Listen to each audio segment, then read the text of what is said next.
Good evening, everybody, and welcome to Combe TV. It's good to be back. I apologise there wasn't one last week. That was my fault. I take that one on the chin. A mixture of so busy and I hit the wall, and there just wasn't one last week. It wasn't possible. I hope that you can forgive me and live with it. Dilly, we're back again. It's good to be back. And the best thing is, I got my partner in crime with me this time again. Fantastic, good man. Hey, I'll tell you honestly, people look at me and think, what's that on his t-shirt? And there you go. Look at that, and they're good, aren't they? And let Combe TV be gin, as the it says on I know, back. yeah, definitely, yeah. And I'm not drinking tonight. I'm I've got to be up early tomorrow. We've got car track day tomorrow, fully booked. So I'm there first thing in the morning. So can I keep a clear head? And then Saturday we've got a fully booked bike track day as well, and another brand that we've been working with. So busy. All very, very busy, which is good. It's so good to get things back, and it's so good that we're getting the comments coming in. Chris Mason, hello, mate. Did you watch that show back, Tom? The Masons were brilliant. Yes, they were. Bless them. Yes, I did. Apologies. I again, a bit like you, Chris. I think Mina sent a photo of me. I just again hit a wall. I just wasn't up to it. I would have been a dribbling mess in the corner. And don't say anything. No, nothing at all, mate. Nothing at all. But yeah, I did. I saw the photo, and it was a good idea. Bless her. Your good lady was saying, "Is it okay if he doesn't because he's unwell and you were passed out?" So it's absolutely good. Good to see you back, mate. Our very own Emma Strawford, evening, Dawesy boy. Hello, mate. Chris Mason says that we were separated at birth. Oh, crikey. I used to have that much hair. No, I didn't. Did I actually? That's not true. Hey, good to see Kim Hollins. Hello, Kim. Hello, mate, from AJK TV. Good to see you, matey. Hope that things are picking up for you guys now as well. Anton, Henley, good evening. Emma liking the shirts. Absolutely. Tim Perry, hello, mate. Dilly, everyone. Hope you're well. Hope you're tuning into the Sims comms I'm doing straight after this one as well, Tim. You normally sort of get involved, and it's the decider for the Caterham Championship. Ooh. Peggy Spackman says, evening. Hello. Oh, this is good. Pippa Gore says, T-shirt delivered, lovely quality. So glad to hear it. Brilliant. And on that note, because we've seen a couple of photos of people, and you were going to make an offer, weren't you, on that one, Tom? I mean, I think it was Mr. Perry, actually, the other morning, Saturday, for the sprint. Good turnout of our marshals. So thank you to everyone that helped Bristol Motor Club on Saturday. So really thank you for that. And Mr. Perry, like some sort of low-rent Superman, went, here you go, and showed me his T-shirt. So it got me thinking that why don't we do a little bit of a competition? I know there's quite a few have been sold now, and people are waiting for them to still be delivered and things. So if you've got a T-shirt or some merch, we want to see a picture of you guys in it. Get it up on Facebook. We'll put a post up after this at some point. Get it up on Facebook, and the best one or the best caption or the best background or whatever you think you can do. No, please don't put yourself at any harm, as they always say those things, don't they? And keep it clean. Okay. If it's not clean, you're out. It'll be in our private collection. We'll have a gig at that privately. Stop. And the best one, I will send a Combe T-shirt and some stickers and bits and pieces. So I think that'd be a good thing to do, because, like I say, I know people are really proud of wearing them, and I'm really proud to see people in them, Chris, and you are as well. So. Yeah, I mean, that's the whole point, is that we all get to remember this, is that, it was, the lockdown, still kind of carrying on to some extent, I know, for quite a few people. But it was a bit of fun that we all had together. Combe family pulled together. So it's lovely. I know Keith Rains put in evening. Look at that. Great photo. Look at that. In his profile photo, he's in it as well.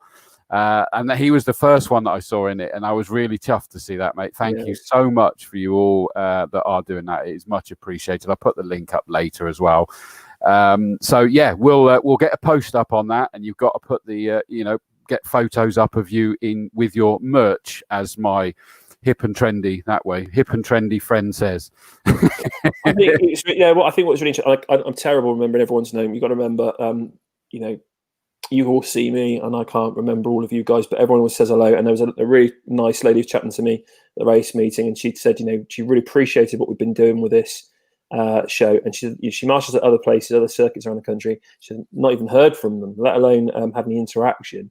So for us to do this, and I thought that was a really nice thing to say, and how important it's been to keep in touch with everybody. And a few of the drivers and people have said, like I said, a lot more people are sort of chatting and saying hello and appreciate it. So I think, yeah, anything we can do to give back, really.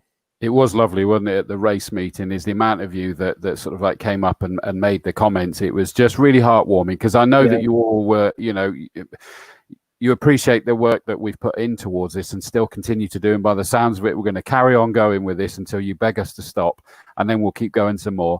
Exactly. Me and you chatting forever. Have our kicks out of it, haven't we? You know, didn't we sack those two a few years ago? That's it. They've still got the login to the account. Yeah, absolutely, yeah. But it was lovely to get the comments from you, and thank you so much for that. It was just so lovely from everyone. And you know, you're still coming in your drove. Jamie Peters, Ennis, hello mate, evening. Andrew de Havilland Fox, evening Dawesy, hello mate. Chris Mason says, evening Tim, Tom. That's never going to grow old, is it? Never. Mike Cotton's cursing the predictive test because he says aye Dawson when he meant Dawsy. It's all fine, mate. It's all gone. I'm happy.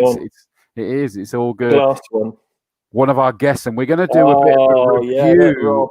Yeah, we're going to do a review of the shows, and we want your input on some of the things you remember from the shows. And Rob was just a shining light of a guest. He was absolutely brilliant, as was the Masons, as we've already said. My mum's favourite, Rob was. My mum's favourite. She said, do you know, she rang and she said, you and your friend, she said, you're all right up to a certain point. But that Rob, she said, what a great guy. Oh, wasn't he? It was. I'm like, all right, mum, I'll give you, I think he's married. And so are you. But yeah, she thought he was absolutely brilliant. She just thought his stories, his just his personality, I have to say, Rob's a great guy. 100%. Yeah, 100%. For my mum to say that, there you go, Rob. So you've got a fan, maybe, Yeah. She's a little senile, but that's what can we say about that? Sorry, Mum. Darren Duffield, hello people. And of course, Tim Perry himself, he is there. Up, I'll be there. So he's going to get his photo up of that as well. David Campion from Wiltshire College. Evening all. Hope you're well and safe. Oh, yeah, I've not seen David for ages. David, hope you're well. Really missing you, mate, to be honest. It's I love David, great guy. And the college, it's a real shame that they're not in. And so hope you're well, David. Hope the baby's well. Well, not so much of a baby now. Must be getting a bit bigger, but hope you're all good and safe, mate. Yeah, absolutely. Chris Mason says, any child sizes? You're a bit bigger than that, Chris, mate.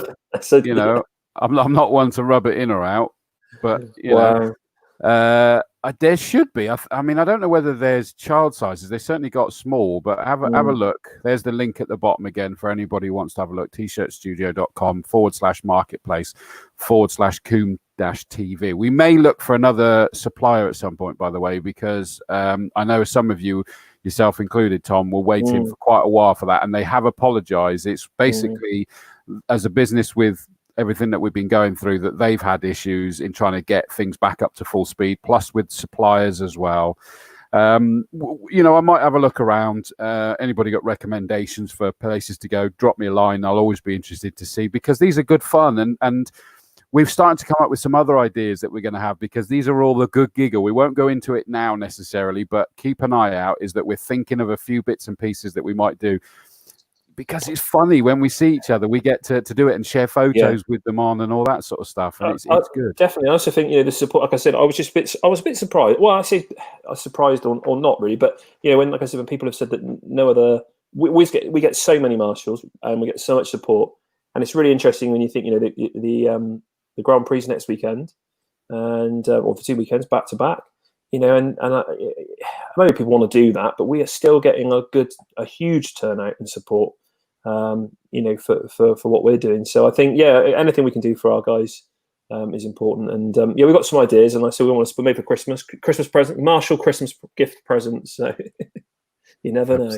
Absolutely, we will. Indeed. So many. Lewis Bird, one of our new drivers. Hopefully, he's going to be out this weekend. I think he said. Oh, it's just waiting to show. Lewis Bird, hello, mate. And I race against him. Well, I say I race against him in the sim world. I'm useless, but we have a giggle. It is good fun. Pippa Gore says, did Sebring today? Awesome day. What do you mean you did Sebring?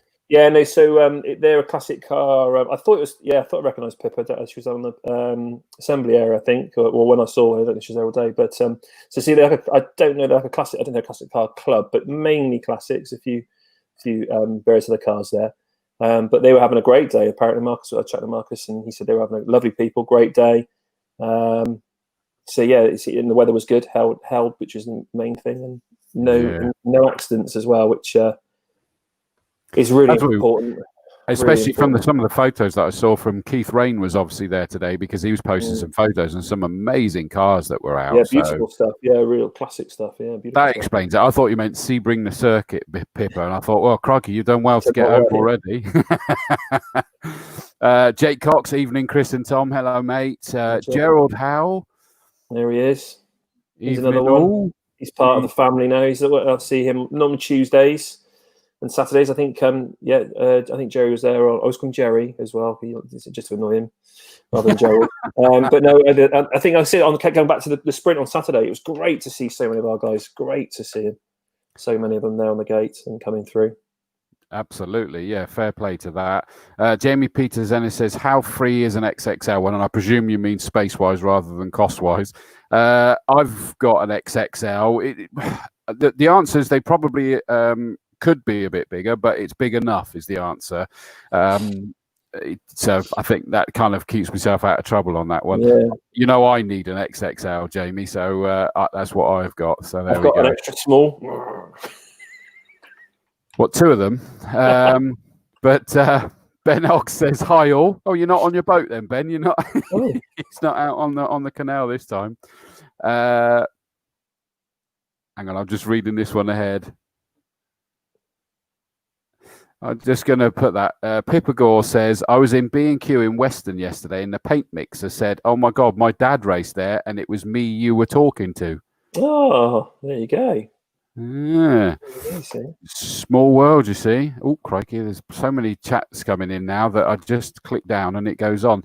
Andrew de Havilland Fox raising questions about spectators attending. Andy Funky Coffee Guy. Wait, we'll come on to that in a minute, Andrew.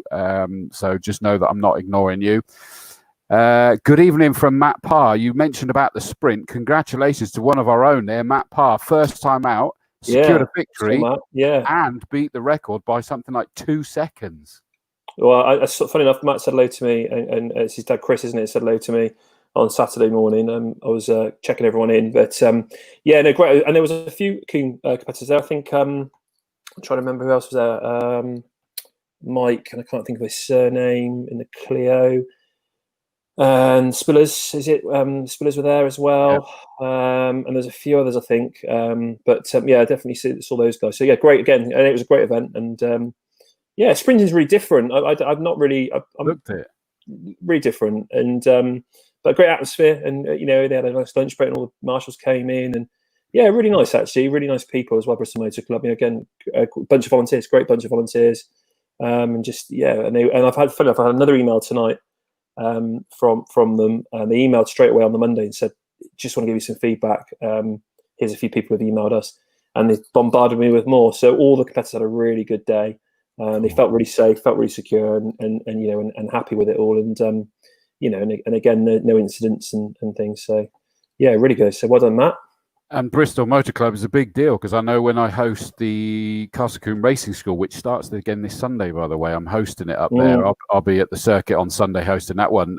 Is that, you know, the story that I regale is that Bristol Motor Club were running sort of like sprint events and the like up at Lulsgate, that we of course now know as Bristol Airport, and they suddenly found out it wasn't so safe there anymore, and they identified the perimeter road at Castle Combe. So yeah. Important group there, so it's lovely to see that. I missed the sprint sadly because I was at Donington Park commentating on Formula One cars from the 70s and 80s and Le Mans cars from the 70s, 80s, 90s. So actually, no, I'm not sorry. I enjoyed that a little bit, Tom. Sorry. How the other half live. Yeah. Jackie Fay says, "Yay, Tom has a T-shirt." He does. I've got a big mug as well. I was just saying. You're telling me you do. Look at it under that hair. Oh, very good. Very quick for you. I bought. Thank you. I bought the mug as well. So I'm going to put that away I'm thinking what I can do is when my daughter Lee Rose, she's only 8 at the moment. When she gets married, then I can give that to her and sort of pass it down through the generations. She didn't seem overly keen, but you got to sign the bottom of it or something as well, mate.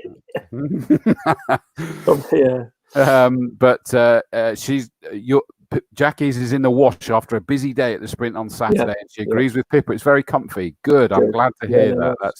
That is a pleasure to hear. That's what I like to see. Craig Shield says, evening, guys. I'm waiting for my first event of the season to wear my T-shirt next weekend at Silverstone. We're on tour. Yeah. We're on tour, Tom, officially. I mean, it's a shame that he's got to lower himself to go to Silverstone, but for the Grand Prix. But that's fair enough. But wear the T-shirt with pride. If you can get it in, I tell you, that's a shot. If you can get it in the background like that somewhere, hey, can you imagine that? That'd be some good arrows. That could win. To be fair, that would be a good one. You've started the flirtings back again. Rob Jones goes, "Hello, Tom's mums." Yeah. How you doing? Love is in the air. Oh, don't. I'll tell her. She'll be loving the sound of that. But Ross Parker as well, evening, chaps. Lewis Bird says, how much are the T-shirts? If you go to that link at the bottom, mate, go to that, tshirtstudio.com/marketplace/Combe-TV. Then you'll be able to go to it, and we'll put up the link as well as a comment in this as well, so that you can see it and you can go and check it out. Chris Mason said the reason he's asking about the kid size, he wants one for Joshua. And there's me thinking it was for you, Chris. Yeah. All that weight loss and all that we're all doing during this lockdown. Oh, wait, no. Yes. Out the window. Yeah, exactly. Chris Pearson says, hola, fellas. And thank you very much. John Creech says, hi both. Chris, hope you enjoyed your commentary duties at Snetterton and Donington. I was at Brands a couple of weeks ago for HSCC. Didn't feel too different apart from closed paddock. Spread out and even quieter. The event went well. Hope to hear you there on the mic soon. I will be. I'll be up there fairly soon. I can't remember exactly when. I got a handful of places, dates in the diary for that as well. I'm sure I already put this one up, but again, hello, Tom's mum, because I hadn't put it up a second ago. It's just getting creepy now. Does that go into just getting a bit creepy now? I've got to see him Saturday. Maybe I'll have a word with him. Yeah, that first one was flirting. I think the second one's creepy. Yeah, we'll wait and see. Not a third, otherwise we're on. We're on. We'll see. Emma's got a suggestion, so I'll thank you for that, Emma. We'll have a look. Oh, Anthony Weeks as well. Hello, evening, lads. Finally managed to make a live one. Welcome, mate. Nice of you to join us at last. David Campion as well, saying, missing you both. We are safe. We will race on. Cannot wait to get the Dawesy car out. I know. I can't wait for that. There's a car that's going to be in open doors training, sort of like colours and livery. Mate, you know that I was humbled when you told me that, and I can't wait. Baby is as tall as David Vivian. Oh. Surely bigger than that. Didn't mean. We'll find out whether he's watching now tonight as well, won't we? Hoping to be back in September, missing you all. So that's from Wiltshire College, of course. Pippa Gore corrected you and said there was one accident, by the way. Oh, okay. Yes, Lewis Bird confirms he's out on the first. We'll get on with the show in a minute, Tom, but there's so many comments. All right. No, it's good. No, it's what it's about, isn't it? Absolutely. This is lovely. Yeah, so Lewis Bird, who is just brilliant to see. He's been having great fun commentating him on the Sims, racing with him, and he's given me some great advice on trying to get a little bit better on racing it. I've got my rig down here as well. Wow. And he's just a top guy. And he got his ARDs, or did it? I don't know how you say it. He got his ARDs, he did his ARDs, whichever way around it is. Ready to go racing. And then, of course, all this happened. So he hasn't been out yet. And the one time we went out testing on a track day with it, there was an issue as soon as he went out. So great to see that we'll have you out on circuit this weekend. Or on the first, a week on Saturday. I look forward to commentating on that one, buddy. So that's great to see. It's gone up again. Let me just go back up. Chris Rear confirmed what you said. Just back from a very quiet day at Combe. Makes a nice change. So it does say. Yeah, no, and I think this. Well, all these on sort of stuff we'll talk about in a bit, but yeah, I mean, when we don't, when accidents happen at Combe, is what people don't realise. It takes a lot of, and it's not just it's not just the people in the car the damage to that. It's the damage to as we saw at the last race meeting. It's the damage to the fencing, damage to the Armco and the posts and things like that. And it's a really hard job and expensive as well. It's not cheap to have all that stuff done. So when we have quiet days like that, it's really nice. Exactly, yeah, and the more the merrier of that one. Lee White, hello, mate. Evening to you too, my friend. And Matt Parr confirmed as well. Thanks, guys, for his victory. Really enjoyed it. Was well happy to get a class win with Dad's car. Oh, okay. First time out. Michael Bowl, that was the Renault that you're talking about, and Dave Spiller. In fact, I think both Dad and son were out this time as well. Sprint was very well run. Great to hear as well. Oh, let me just scroll down. It's my dad as well. What's my dad saying? Evening, son. That's a nice glass to be drinking water in. Is that a word? Yes, Dad. It's very, very fruity water. That's all it is. He knows that it's me, really. BMC have had some really good feedback and sent out email to all marshals with the feedback as well, and it has made me proud to be a part of it. Brilliant. So Bristol Motor Club. I guess they might have done, because it looked like it was a send to all, but email. So I'm pleased that they've done that. So well done, Tim. Thank you. Yeah, absolutely. Becky Hill. Hello, Becky. Good evening, Chris and Tom. I have to say, Becky wins the award. She was the first one to buy a T-shirt. Yeah, that's good. She was. Thank you, Becky. Much appreciated.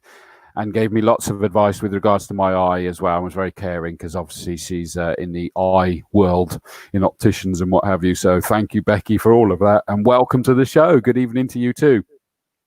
I don't know what this is about. George Astor says, show us your shoes, Tom.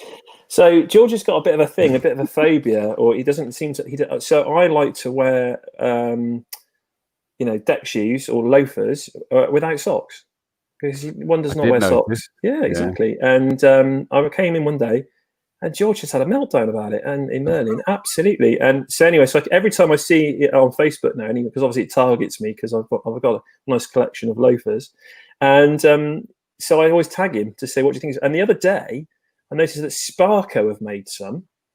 And I tagged him and I said, look at that. I said, that's perfect, isn't it? Merlin selling Sparco loafers, suede loafers for driving. So that's why that is. He doesn't like my shoe collection, which is a shame. But I think the shoe collection's fine. It might be the lack of socks. Socks. Why does that upset people? It's so very. You don't need socks with discuss, people. Discuss.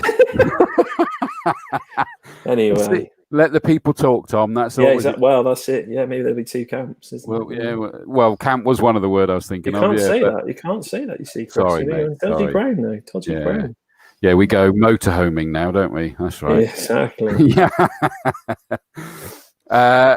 Tim Perry says, I won't be there on the first. Will there be live feed again like the first race meeting? The answer is no. We're trying to improve on it ever so slightly. We're waiting to see. We're just trying to make it a little bit better. We're tweaking it a little bit. It's going to be basic the same. I'm obviously messing about, but we're just Kevin and I are working on a few little details to see if we can improve a couple of bits and pieces. Just to add to it. So yeah, joking aside, the answer is absolutely. I shall be going live. It'll be myself in the main box, and it will be Clive actually over at the old paddock box this time, and hopefully was that right? No, it's not Clive, is it? I thought it was not Ian. No. Oh, it was Ian. Oh, sorry, because John Moon, isn't it? Sorry, John Moon. John Moon's going to be doing the interviews. That we think we may well find a way that we can do that with a microphone that will hopefully work a little bit better and keep distance and all that sort of stuff. But watch this space. Worst case scenario, we won't have that. Hopefully we will. But either way is that we'll have the commentary going. And in fact, I think there's a possibility that we're going to use the mic for the circuit fed in through, so that even if we lose the picture over at Old Paddock, the audio will keep going. The only way we'll bail out on that is if it becomes too difficult. If there's too much of a delay between the audio and the visual, then I might sort of bail it out, or we might bail that camera out and just go audio. I don't know. We'll play it and see. It's good fun. We're all there to enjoy the racing. We'll see what happens. I'm just working. Kev in particular, are working flat out to try and make sure that we can bring you the coverage so that you can see it. And we'll come on to that in a second. Let me just quickly get through these so that we can come on to those kind of facts in a second. Drewster Original says, evening, mate. Good to hear from you. Matt Coyle, the Saloon Car Championship coordinator. Evening, guys. Can't wait for the next meeting. Ditto. Matt needs to come and start cleaning our cars. I saw an email, and he needs to come up and get that sorted. So Matt, drop me an email. Joe's up to her armpits. Let's be polite on this one at the moment. So yes, we'd like to take up on your offer, but there's hopefully a bit of business there for you as well. So.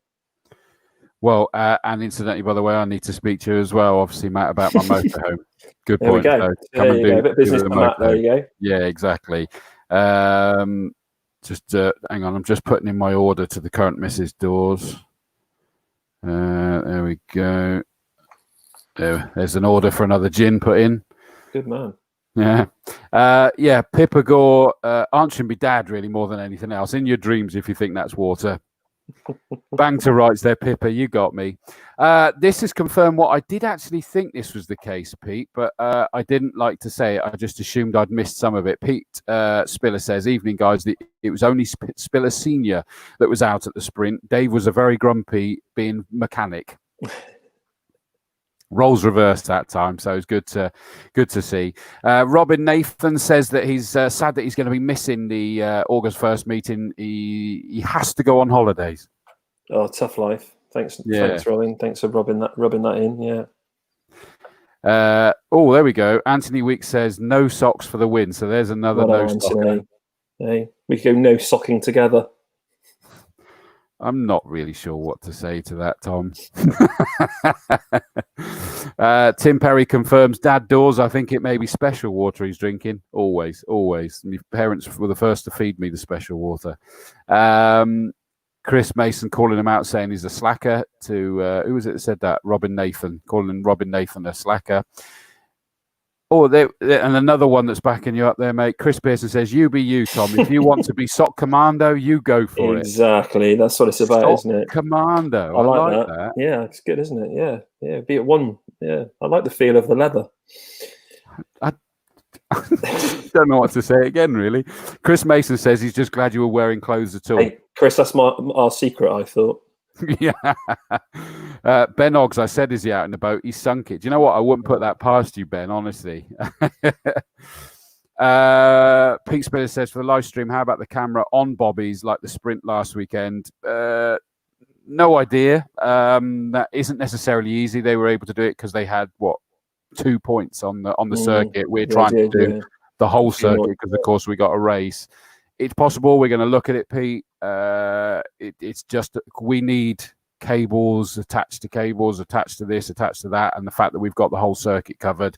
Otherwise, we'd just be doing the 2 points, which I think I'll get more complaints for that. To be honest with you, the usual thing is we can't please everyone with everything, but we're trying our darndest to do as much. With that day. Now, and we have spoken to the guys who did it on Saturday and got some ideas, but it's just it's budgets and time as well, and I think and it's not apples with apples. That's no, it's definitely for the sprint. It's a very different beast, but it is. It's very, very different. Right, we're nearly there, and we can move on with the show. Great food from Marcus again today. Thanks to him and his staff. I thought that was a good one to put up. Yeah, no. Mike Cotton says, will you be swapping the Essex and Bobby's positions on the screen? Do you know what? I did think about that only the other day, Mike. You'll be pleased to know is that I was watching it back, trying to sort of analyze how we could potentially improve it. And I know exactly what you're saying is that it follows round like that rather than reading from the left to right, as we were doing that, is that it follows. And I get you, Mike, I do. And I will have a chat to see. And it should be easily doable. And I think everyone else will understand is that it then means that we'll literally flow around the screen like that. So rest assured, Mike. And as he jokingly says, it was confusing for us oldies. Sorry, Mike. I thought that you'd be reading left to right, Mike. I thought it'd be easier. Tim Perry says, brilliant to hear. I'll be watching then. I know it'll be the best you can do, Dawesy. That's all we can ask. Thank you, mate. That's lovely of you to say. Kevin, again, I've got to say, has to take the biggest bless him. support for this.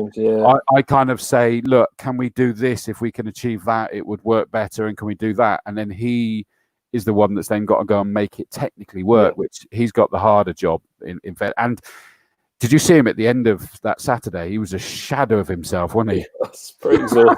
Bless him. He was running around a lot. It was hard. It's a tough day. Right. Good evening from a rainy Guernsey. Thank you all for all you're doing with the live streams, Mark. It's our pleasure. It is good fun. Tim Perry says, poor Mrs. Dawes. That should have said current Mrs. Dawes, but yeah. This is what I like to see. Becky says, I'll be rocking my T-shirt in Tenby on holiday in Tenby. I'll be having helping the gin levels in Tenby for 2 weeks from Saturday. So you won't be there on the 1st either, by the sounds of that. But we're going to get pictures of that. If you missed it, Becky, there's going to be a post going out soon. We want photos of you with your T-shirts on and whatever else, and the best one's going to win some goodies from Castle Combe Circuit. So if it's in Tenby, it's got to be a good one. It's got to be funny. Anthony Weeks says Sock Commando. They want Sock Commando T-shirts. I like that. I think that's a good one. Yeah. I'm going to make a note of that because we'll have to design some kind of Sock Commando T-shirts as well now. No mention of leather or no socking together though. Ooh. And the even weirder thing is I bumped into Anthony in the toilets on race day. So there you go. And I was, hello. Yeah. So even weirder. Socially distanced, I like to say, having a social distance. I'm glad to hear moment. But yeah, so there you go. Great to hear. Dan Blake, good man. See you on the August 1st. The Dave Allen Trophy. That is really good news. Presumably in the MX5. He was out at Snetterton the other week, and that is brilliant to see he's going to be in that. But the flip side as well, though, David Campion has said, don't enter the college building with no socks, please. No sock commando in there. All right. Gerald Howell says, not there on the 1st, but Orange Army and everyone else have a great, safe day. Knighthood for Kevin, says Emma. You're not wrong. He's just working so hard. It's incredible. He's just doing a wonderful job. Becky confirms she's not there 1st, but she'll be back on the 31st. And I think that kind of takes us towards the end of the comments for now. Keep them coming in. We'll keep an eye on them and everything else. And we'll keep going. But if I go back to the banner rather than the promoting the T-shirts for a minute, I think, should we do it this way, Tom, or we'll review the other shows after, but we'll sort of like address. Of course. Yeah. So I know that this kind of hit, people were gutted about this news, as were we, in fairness, Tom, both of us, is that we're not quite able to go spectators just yet. We're very, very close, but not quite by the 1st of August. Yeah, no, the first, without sort of going into too much detail. So basically, we're aiming for the 31st of August for race meeting. And there's a number of reasons. And I appreciate everyone has seen the MSV statements and what they've done. And I appreciate there's a couple of other circuits that are doing various different things. And I appreciate we are doing other stuff as well. Now, I think people need to bear in mind is that we've still got some staff furloughed. We've still got some people that are working with us now and things like that. There's also a lot of work to be done. So as I said earlier, every time someone crashes, that's an extra day of work for Les to repair. And he's only got a very small team currently as well. And it's trying to get it all done. And also financially, we are absolutely spending money which we don't have hand over fist at the moment. People don't realize the cost, the masks, the PPE, the sanitizers, everything is just rocking on. Then you throw in, like I said, that actually, a big part of the reason that we are a governed, licensed motorsport event is that, we're offered £100 million worth of insurance by Motorsport UK. And there's some grey area around that. This is I think this is what people need to understand. This is a competitive event. We've also, sadly, in the past, before my time, had some very nasty accidents with race meetings and vehicles. And I think that's all fed into it. And we've looked into it. And, it's just, we're not MSV. I've spent time working at those circuits and been to those circuits for various things. We're not MSV. We don't have the resources at the moment. We don't have the money, and we don't have the ability to get everything quite that we think we need. And it's just, the track and trace, everything is a lot of unanswered questions for us. And I think that because of the level of the motorsport and the people involved, the amount of marshals, the amount of facilities and time it takes to get that race meeting, it's a very different beast to other things that we do. The track days have been tough enough as it is. People have seen me there, 6:30, 7 o'clock in the morning. I don't mind doing it. Obviously, it's all part of it, but I'm doing all of these things so that the circuit can survive, that we can get through the winter, and we can get into next year. I've had sponsors pull out. I've had sponsors call me, and money's tight, and things have been fairly good and busy, but we've still got a long way to go. And I think for the racing club as well, so everyone's got to remember it's only run by volunteers as well, and they need to focus on getting people on the track.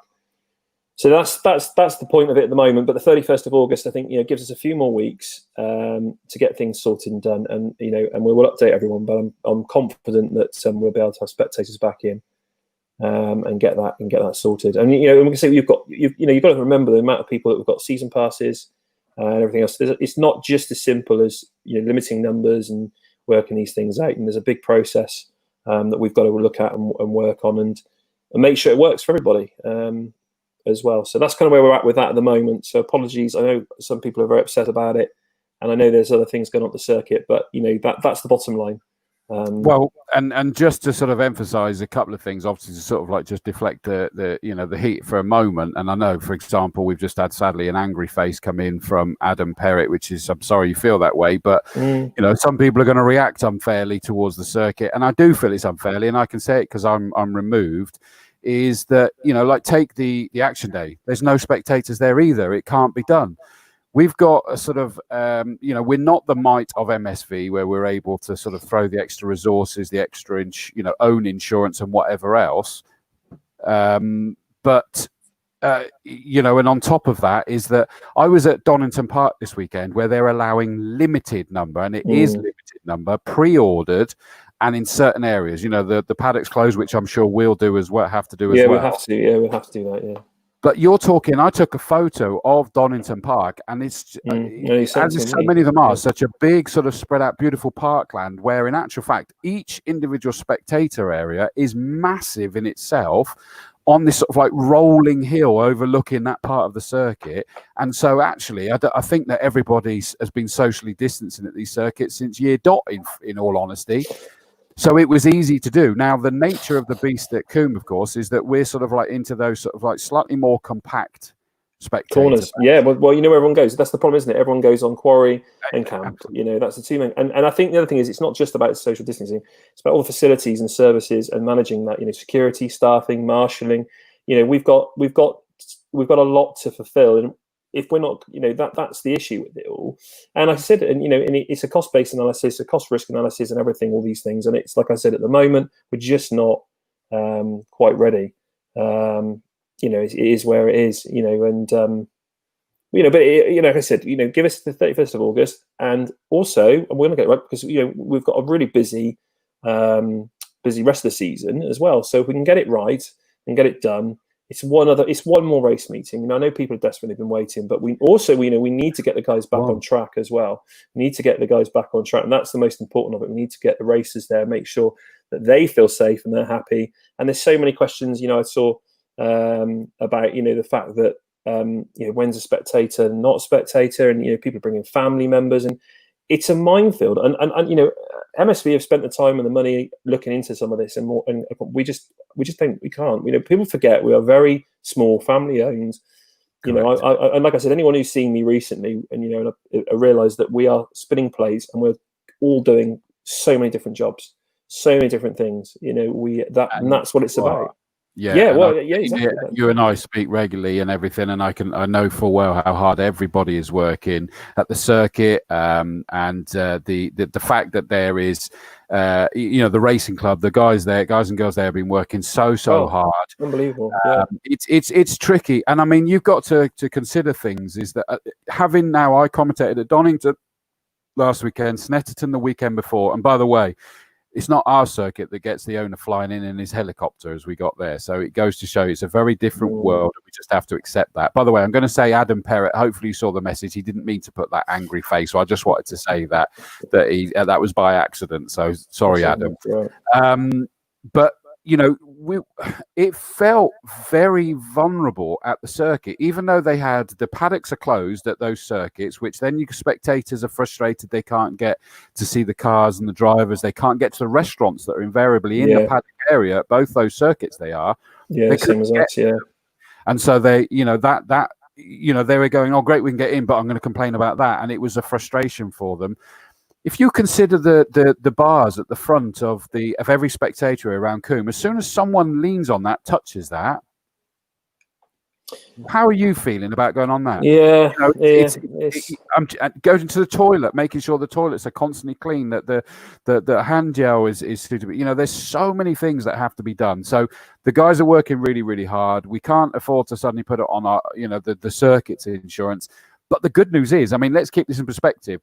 Possibly, and I'm going to say possibly, you're going for it, it's sounding very positive, is that just one more meeting where we can't. Yeah, definitely. I think by the 31st, I think, you know, we would have had 2 race meetings in, hopefully an event and a few more things, and we'll know, you know, that. So I would have said by probably sort of 2nd to 3rd week of August, I'd hope to make a definitive answer.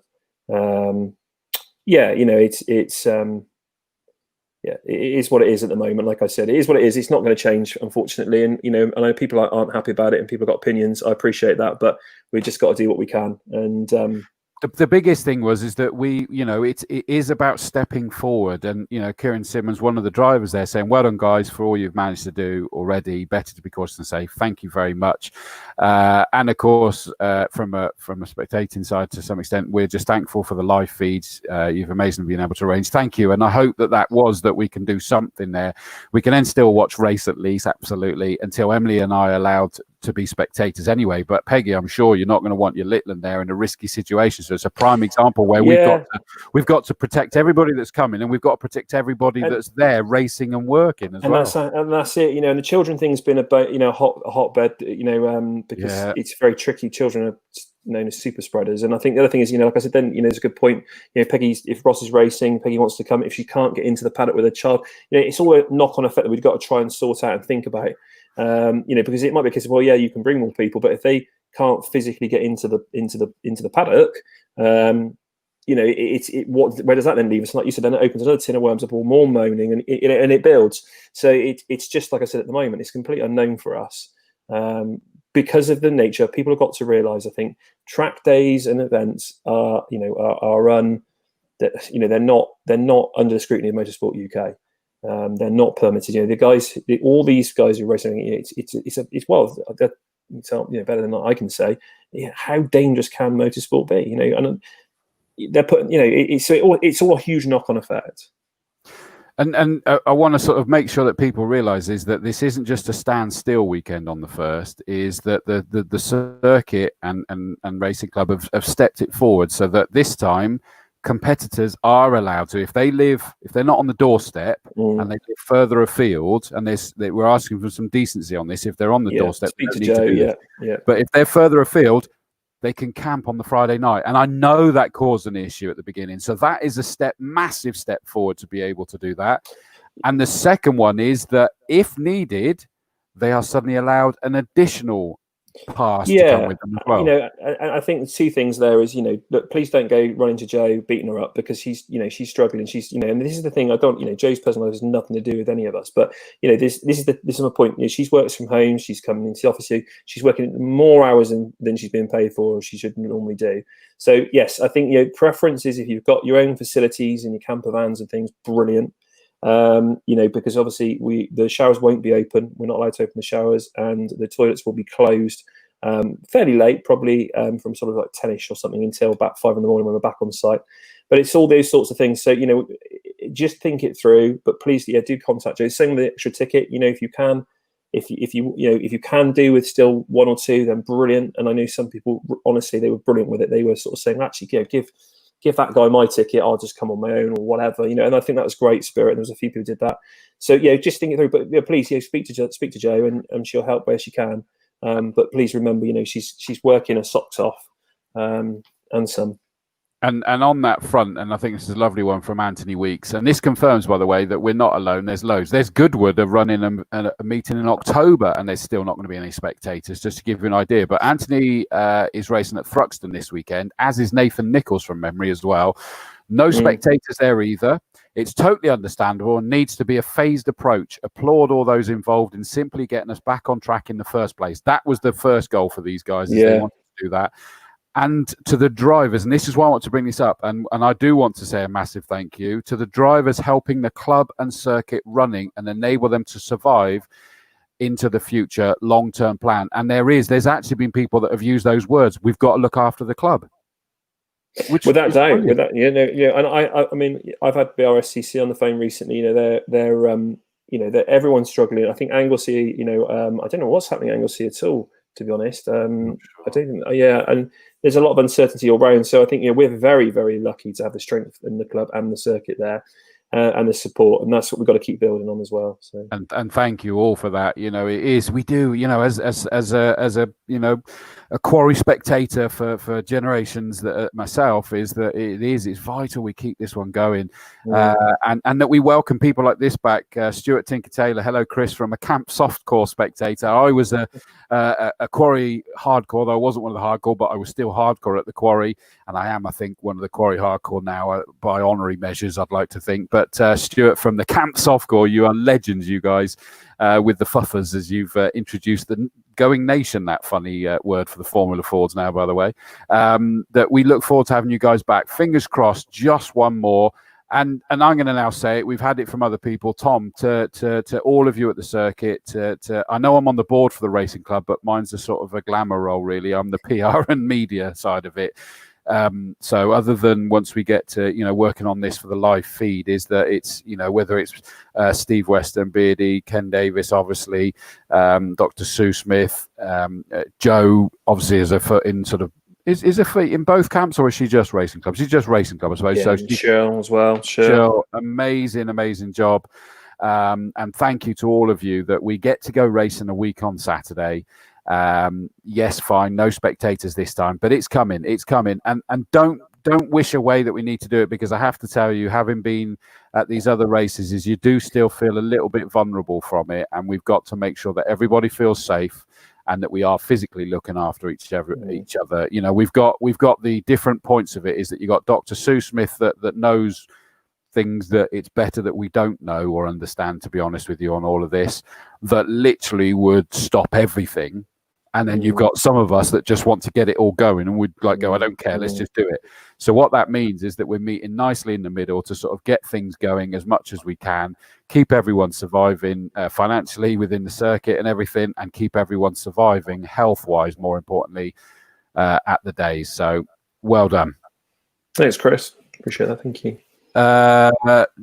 Is it Nigel Greensaw asking the question? Oh no, Greenall, that'll explain that one. Are kids okay to go to the car show in September? I can't answer that at the moment, Nigel. Too far away. Yeah, unfortunately, we need to get the first one out of the way first, and that's the whole point. Get the first one out of the way first. Kids, I mean, my daughter's 8. They're super spreaders. They don't, you know, they're just not necessarily something you want around these things at the moment. So I think as we build a picture, I mean, the mask thing has come out of a surprise for everybody. I mean, that's sort of come out of the blue a bit, really, and seems a bit backwards that we've got to suddenly do it now. But it's all those things moving on. So I don't know, Nigel. Keep in touch, keep an eye on things, but we will. It's evolving. It is evolving, isn't it? And I've got to say is that, I mean, on the mask thing, it's about time that came in. I saw a lovely meme where it had someone. Have you seen it where they're having a whittle? And they're going about, you know, actually it's not just about the fact that, you know, the person's having a whittle all over your trousers and it's still getting you wet, but if they have their trousers up and they're whittling, it doesn't go over you. So actually I think the mask is not just about, you know, protecting. It's not really about protecting you, it's that you're protecting other people from you. It just feels like it should have been like 100%. During lockdown. I think, you know, now it's just it feels, you know, my daughter's been really stressed about it, and it is weird. It's just the whole thing, you know, suddenly you know, being told go to a shop, you've got to wear it. So that's a whole game changer. So we'll see. Just quickly picking up on this, Keith Anthony Lowe says, "Are you saying MSV are wrong?" No, that wasn't what we're saying. No, we're saying not at we're all. not MSV. No, we're not as big as MSV. Yeah. We don't have the resources up there to be able to do everything. So literally can't afford to do it. Don't have the people. Not saying they're wrong. Yeah, definitely not saying they are wrong at all. Just they're looking at it in a different way. They have a different, we're an independently owned circuit. MSV group of what, half a dozen. Very different. Completely two different beasts. It is, absolutely. And the point being is that even when you're there where they're able to do what they're able to do, is it still felt vulnerable at some of them. I mean, Snetterton Paddock was packed and it was crazy at times. So, it's like we've got to be mindful of that when we're doing it as well. Yeah. Richard Beard says, thanks, guys. Late joining us. We've been having another planning meeting earlier. So there you go. That shows the work that's going in. Roll on 1st of August. And absolutely. So thank you for that. So that, I think, sums up in terms of looking forward to the race meeting. And I hope that you all understand, and it seems like the comments, and I know you're not going to be happy because we all want to just get back to what it was, frankly, with everything. Oh, everything. Honestly, it's driving me insane. Yeah, I mean, it is everything. It's not getting any less surreal, is it? Shaking people's hands, you're not having meetings with people. It goes on and on and on and on. The other thing, Chris Mason just texted me just to say that there'll be some cover on the Friday night if people are camping over. So again, that's people don't realise that medics stay on site on the Friday when we have camping. So it's all part of it as well. So if you ever get any issues, Chris publishes these. There's a mobile phone number that he publishes out. So if you ever have any problems at all overnight, then Chris is there. I just put that up there. Is that Keith Anthony Lowe's who put the thing about MSV? It's a fair shout. I thought, thank you, Keith. Neither of us need Palmer and MSV group after us, do we? So. Well, no, especially as I do a lot of work for them, and it definitely was never meant as any negative. No, we are not that kind of size. I wish we were. So thank you for understanding, Keith. It's much appreciated. David Vass. He obviously is the Hot Hatch drivers rep coordinator. Sorry to all my Hot Hatch drivers that I won't be with you on the first, mainly due to my serious eye problems. Hope to be back for the rest of the meetings. Have another great weekend. David, get well soon, my friend. And I heard about your torrid situation where he was in the MRI scanner, where your head goes in it, and literally it's so loud and so round. Sadly, some of you will heard when we were talking about the serious head injury, is that when I went through the suspected brain tumor, I had to go in through that, and it is just terrifying, claustrophobic and horrible. David, so I'm glad that's over now, my friend, and I wish you very well. And I hope that everything gets sorted soon. So, get well, mate. We'll miss you, but we'll look forward to seeing you back healthy, my friend.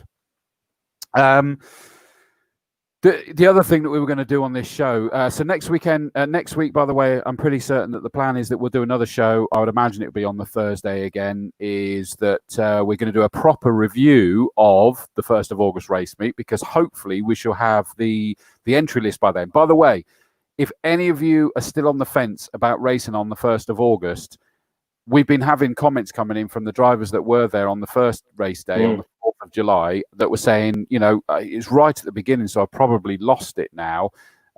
Chris Hignall says, unable to watch this one.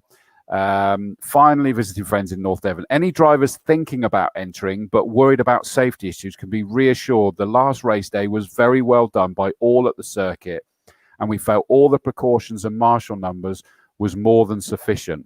And that equally is that I know that the likes of Lucky Carer, who is big on all of that sort of subject area with everything he does, was said that, from the health perspective, they felt very safe and they were very congratulatory, easy for me to say, and appreciative. So anybody unsure, get out there. Let's get it going. Definitely, and I think the other thing is as well, Chris. We did the live stream, and the preview the week before. We read out all the drivers. We talked about all their sponsors. If you guys want a bit of coverage and things like that for people, get it to us, get it to Chris, and I'm sure he can read it out on the day. So there's people who want name checks, companies that have supported you, stuff like. Because I appreciate, but we had some big views on that video.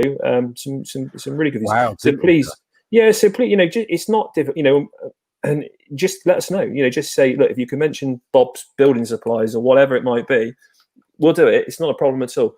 So anything like that as well we can give back. So next week, Chris is right. We'll have the entry list, the full entry list, and we'll go through and we'll name check everyone, and that's what it's about, to try and support people. So, and again on the day, just drop Chris a message or myself a message, and we'll mention it. It's not a problem at all. That's the beauty, is it's nicely interactive on the day as well. And I will, I'm a corporate whore at the best of times. So there's some, but that's my point. If there is someone who's struggling, with sponsoring things like that, trust me, I really know what it's like with sponsors, really do.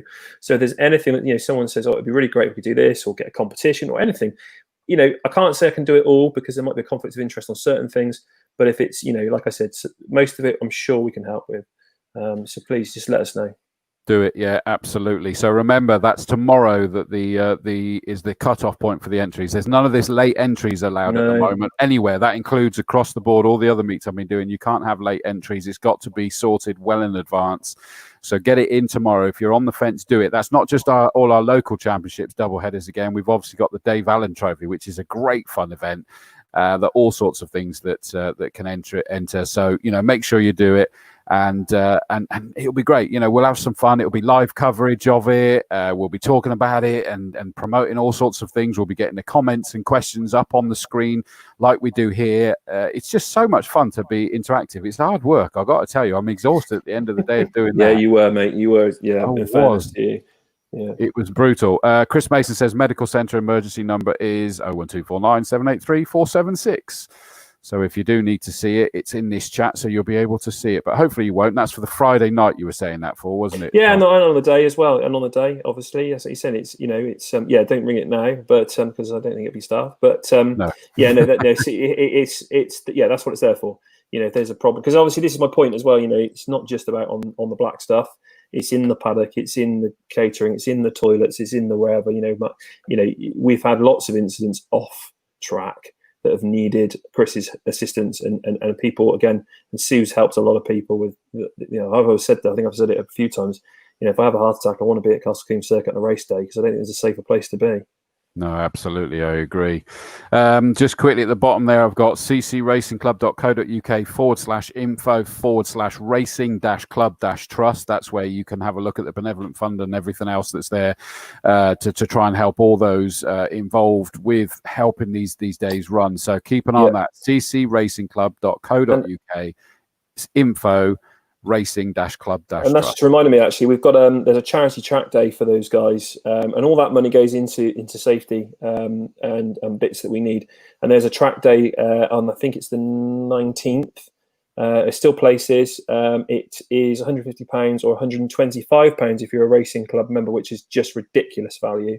Considering our track days are 175, slightly less cars on track on that one. I think it's 12 cars on track, so it'll be a really nice day. That's ridiculous value. You won't get a better value. So even if you want to get that saving, you become a member of the racing club for £25, and then your track is only 125. So you're still 150 quid, still £725. Then you get all the benefits of being a racing club member and supporting the racing club. So go and have a look at that, please. I know there's still places there for that. So if you're not a member but you love Castle Combe and you want to support the club, want to support the trust, then just book on. It's 150. If you are a racing club member, £125. That's as cheap as chips. Absolutely. So please do go and have a look and see how you can support that. Also, before we discuss the shows that have gone on before, don't forget you've got on Facebook, you've got CC Racing Club and Castle Combe Circuit /live on all of those. So facebook.com/Castle Combe Circuit /live. Go there and set reminders for all the shows, get notifications. Equally, you can go to youtube.com/user/Castle Combe Circuit UK. And again, there you can set reminders so that you'll get notified every time there's a new video that's popping up there. And so do that, and it just means that we're not relying on all of our fuzzled memories. Mine's fuzzled, that's for sure. I was going to say gin fueled, yeah. So, hopefully that will help everybody stay in touch with it. Now, in terms of the shows, Tom, going back to the very first one is that, you came up with a crazy idea, you and Sam, and you approached me. Yeah, I know. And how many weeks ago was that now, Chris? I'd have to look. That was March it's got to have been 30 something, around the 30th, was it? It probably was. I didn't make a note of the dates. I just certainly noted down that show 1 was this. I think it was launch. Yeah, it was the second. I think it was the second, or sort of depending on how you want to look at it, first, second week into the lockdown. And I think we didn't really know what was going to be going on, and people had started to sort of do these. I remember it was March, the end of March, and people had started to sort of do stuff on Instagram and these live videos and one thing and another. And yeah, I think I said before, Sam saw one with Mike Brewer and a guy called Paul Cannon we know. And it was getting loads of interaction. And he said, I don't understand why Combe doesn't do something like that. He said, you've got, and straight away, you need a personality, you think of Mr. Dawes. And off we went. And it was just a bit of a chat, wasn't it? And feedback was unbelievable. And the views and everything. And I appreciate, but I think it is different now. A lot of people back to work now, or out and about doing things. Pubs are open and things and doing things. But that was at that point, it was literally, no one knew what was going on in the world. And it was just have a bit of a laugh and a joke. And but then I think after that, didn't we? We sort of quickly spoke and said, hang on a second. Between us, there's a lot of people that we know and would be, and there's lots of interesting topics. And it just sort of went from there, didn't it? And there's still more that we intend to get on the show, in all honesty. Yeah, without doubt. Oh, it's 25th of March. 25th of March was the first one. Yeah, okay. Yeah. What do we know? March, April, May, June, July, blimmin' hell, July, yeah. So almost. Well, we've had a quarter of a century of shows. This is episode 26. Wow. Some might say 25, because one of those ended up as the sort of the aborted episode 9 that should have been the Ilsa and Brian Cox show that was delayed. Oh, yeah.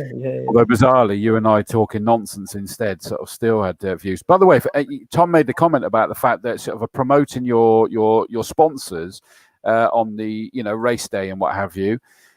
We had I stopped looking when we'd gone over 20,000 views. Yeah, I haven't. Yeah. But it's still sat there, isn't it? Yeah. Exactly, and that's the point. Is it stays there? We've got that out there, and that's the great thing, Tom. Is that this has grown, hasn't it? Is that it was just on the Facebook of Castle Combe Circuit. It's now on the Racing Club as well. It's on my media page as well. Then suddenly it was on YouTube, on the circuit and my media pages as well, and it's on podcasts as well. Yeah, exactly. No, without doubt, and it's so yeah. I can think, looking back, crikey, I can't believe it was that long ago. It's just bonkers where the time's gone. What's it? 4 months. Absolutely, it's madness, and where it's taken us. And to have a T-shirt made. And also I think to meet a lot more people now that I have to be careful what I say really, because it sounds a bit weird, but grown to know and met who I didn't know before. I didn't know their stories. I didn't know what they necessarily did, and vice versa. I think it's amazing, and like I said, Combe is special to a lot of people, and I think this is. And it was really nice, when someone turned around and said, "No, the circuit's done this. No, the circuit's done this." We haven't even had an email from them, and Richard Beard, everyone. So. It's good. It's great, and hopefully long it continue. I mean, it is tricky sometimes, like you said, Chris. I think as we get back busier and busier with things, it is hard. And you come home and you have your tea, and you've got kids, and you've got this and that, and one thing and another. But I think the plan is moving forward. I'd like to try and get some of the drivers on. Absolutely, that's the plan. Is to get a few more drivers on, because there was a couple of guys. I'm going off on a bit of a tangent here, but there's a couple of guys. I can't remember his name, but he was the chap in the hot hatches who hadn't raced before, and then. Absolutely stonking. Was it Dave? I couldn't remember his name. I cannot remember his name. The car. What was the car? In the black and red. Oh. A really nice guy, and unbelievable. I think he must have come like second. I think he came second twice, didn't he, or something like that? Was it second? Yeah. I'm trying to remember off the top of my head. Never raced before. Done track days at Combe. Never raced. Unbelievable. And the wet conditions and everything. And a lovely bloke. So people like that I want to champion. That's the sort of person you want to get. And that's it's great. We've got those top flight guys, but that was just amazing. I thought, what a great story. And then on the flip side, that's it. The Civic. Yes, it was. Yeah. Dan Brown. Sorry, it's Dan Brown. What did I say? I can't remember what I said, but it wasn't. But yeah, Dan Brown. I should have known that. Unbelievable. He writes novels. Yes, it's not him. Yes. But yeah, and then on the flip side, you've got the young lads from America. You had the young lads there from America, in the Formula Fords. So, starting out on a very different journey. Absolutely. Oh, good. We got Forsey watching as well. Just a quick one. I can't emphasize enough how much I've missed coming to Combe this year coaching, because he does a lot of driver coaching, and his lad was incredible at Snetterton the other week in the F3 Cup, by the way, and I'm not surprised. Alex Forza, we know, was lighting up our circuit last year in the monopostos in an F3 as well. But looking forward equally so much to hopefully racing at the Autumn Classic. Hope so, mate. Hope so. So it's good to see you still coming in. We were doing 2 shows a week at the beginning, weren't we, Tom? And that sort of like we had to sort of drop that down to 2 because people started doing a little bit more and sort of quietened it down a bit. And I think that we're hoping to possibly once a week, maybe once every other week, something like that will be the shows. Yeah, definitely. Yeah. We're still going to be there. I mean, we enjoy it. We love interacting with you all. It's just so nice, so much fun. And we've still got lots of guests, and we're going to do more. And you were saying about that as an example, with Dan Brown as an example, but we've also got. I've already said I want to get some of the dads, and one that's obvious is Pete Spiller, that's actually even racing to some extent this year. He was out in the sprint, and obviously Dave Spiller's there. Possibly the likes of Papa Pa as well, Matt Parr's dad, who's got. It's amazing when you hear the stories about the link that these drivers' dads have had to the circuits going back over the years. Want to get some of the stories about, it's not easy to get into racing, not just financially, but physically as well. But some that have really done it, like Chris Hignall with losing his eyes, and Rob Ballard with various things. We'll let him tell the story when he comes on. And it's great to sort of like hear that don't give up. It's possible to happen as well. Just going to add this, by the way. Richard Fours also says, there we go. P.S. It's by far the best track in the UK. And again, to emphasise, Chris is the master of helping getting sponsors' names across the airwaves. Oh, there you go. Although it's not coming up for some reason, is it? There we go. Thanks, Forzy. And right. But in terms of guests, we did us the first time just to have a bit of crack and launch it. And then we had Nigel Greensall was the next one, who, of course, is the lap record holder in that F1 car. Yeah, definitely. And all right, again, someone else who's had a huge association with the circuit over the years and has raced in. So we didn't know ourselves really how much he did and builds cars and race cars and all sorts of things. And so he was really interesting. And I was commentated on this weekend actually at Donington Park. He was in the historic touring cars. Yeah, and he qualified 2.5 seconds quicker than anybody else. Right. But he was like driving in the the owner's car, and then the owner jumped in, wasn't quite as quick, and came first. But the watching him drive that thing, this big Mustang, talk about. Nice. Well, that's what he was sort of saying, wasn't it? It didn't seem to matter what it was. It was a Mini or an F1 car or whatever. And the great thing with him as well, I really he was so calm and relaxed about it. And it really wasn't. It was like, but no, no edges or no kind of chip on his shoulder or anything. It was literally like, hey, if you gave me a Mini, I'd race that to the best I could. If you give me an F1 car, I'll race that to the best of my ability. I don't care. It wasn't about. It wasn't about the glory of such, was it? He's just such a nice, easy-going guy, and one hell of a coach apparently as well. We saw about before being a coach, because so's Nigel, and he is. There's as long as his wife Nikki Greensall's making tea for him, he's happy. Exactly. As I know from when I've been interviewing him, as long as tea's on the way, he's happy. And it was that whole comment that I sort of brought up about how once you step to the cars with wings and slicks, is that you suddenly have to go against your initiative. Your brain tells you to slow down for a corner, obviously, and you have to ignore that because otherwise you're not getting the downforce. So you actually have to go quicker than your brain tells you to get the effect. And he went, yeah, I guess, but to be honest with you, I just drive what I'm driving. I don't think of it like that, and I work out where the limit is in it. And I went, that simplifies it quite dramatically. I'm not sure that can be translated to other people, but it's just brilliant to hear that, wasn't it? Yeah, definitely. It was. He was a great one to have on. And I think the good thing you could probably get him on a million times because he had so many stories and such a close affinity with the circuit. I think we found that with most of our guests, actually, didn't we? That we could have had them on for longer and on again. Definitely. Next, we went to one of the sort of commercial associates, Peter Coleman, VP Racing Fuels. Yes, yes, yeah. So funny enough, I spoke to Peter yesterday because they really want to. They appreciate that. It's been a difficult time, and obviously with sponsors. In fairness, they've had a really tough around globally. Obviously, they're American based. And I spoke to him yesterday, and he really wants to support the circuit. He doesn't want. He's not pulling the plug. He's not running away. He's not beating me up.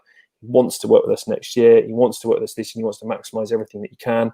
And that's great. And he was another lovely guy, personal friend of mine now, and just had some interesting the things he'd done. So he was running F1 in pubs, wasn't he? And he'd worked on some great stuff as well, and been lucky to do that sort of motorsport side of things.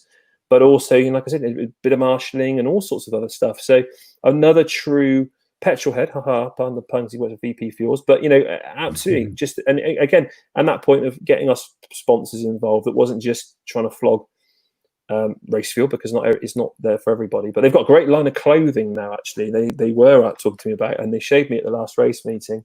They got some really nice clothing actually, and we were looking at potentially trying to hook up and sell that on our website. But I really like that VP logo. Haven't we been promoting them quite a lot, Tom? Yeah, well, you'd think, wouldn't you? That's what when he showed me, it was almost a bit like, "Hey, what do you think? Do you like that?" And I was like, "That's nice." So, yeah, 30 quid. I was like, "Oh, I see." So, but yeah, no, really nice, proper, really nice hoodies and stuff. So yeah, it's great, and that's come from lots of things they've seen, with people doing merchandise. And obviously, they do a lot with Santa Pod as well. But yeah, no, he was really great to have on, really good fun as well. And I think in those early days, again, Peter, like all of us, was sat at home. He works. He's the only person basically in the UK. And it was good for him to have an outlet, like he said, and talk to us and have a bit of fun and take his. And there was a lot more to him than I knew, and I knew without him a doubt. Yeah, no, without a doubt. And that was the idea of what we're trying to do, wasn't it? Is that, and I've always had this as a Combe fan, that has been there since I'm 5 years old. It's always been amazed about the fact that these drivers, these gladiators on the circuit that I'm watching, and yet all I see is the helmet in the car, and yet there's a lot more to their backstory and all sorts of things. When you hear the likes of Tony Dolly that's actually racing touring cars, that's actually raced at Birmingham Super Prix, and there's all this stuff that you just don't know. And Peter Coleman was an interesting one, is the fact that it was from a sponsor, but there was a whole lot more to it than you realized. Just quickly, Jamie Peters Ennis says, and this will take a moment to come up because it's quite a long one. He says, "Poor Tom looks shattered. There is the proof how hard he's working behind the scenes alongside everyone else. It's very sad that Combe cannot have fans there. As someone who has been affiliated with the circuit, helping the late Annie King and more recently Jamie Sturgis and Ilsa Cox, it feels very different, but this is crazy times for everyone, and the club and circuit are doing everything they can to make it safe for fans to come. Roll on the 31st. Lovely comments, Jamie. Thank you for that. Yeah. And equally, Jeff Gendel, and I've got my thank you for putting my Open Doors trainer stickers on Alfie's car. Alfie is a young man who's going to go a long way in racing, I think. Me and Alfie can't wait to get back to Combe, but only when the circuit feels it's safe for us to do so. We really appreciate the work that the team has been doing behind the scenes and love being able to watch the racing on the live streams at the last meet, along with the excellent commentary from Chris and Ian. Thanks, mate.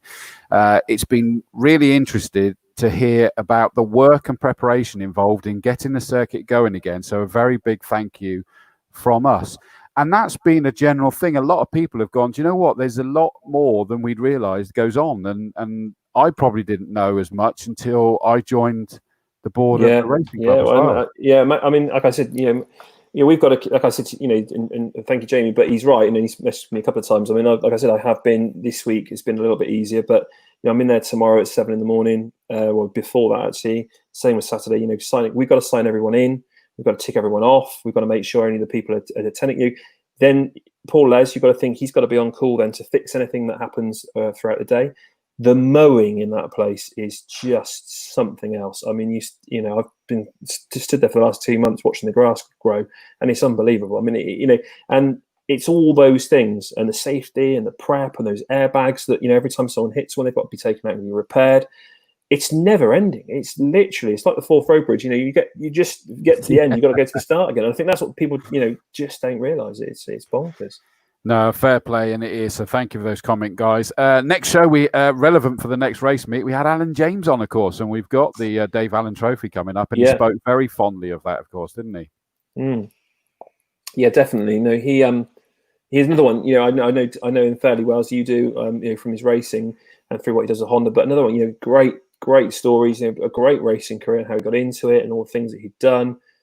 Genuinely another lovely chap, another really easygoing guy in the cars. You know, they've been supporting the circuit for over 25 plus years now with cars. And, you know, again, it was just really interesting, wasn't it, to speak to someone that you know of doing a bit of racing, works at Honda, the Synchro team, but actually some of the stuff that he'd done and the people he'd been involved with, and you know, the British touring cars, the stuff that he'd been doing with Matt Neal, things. You know, great, absolutely.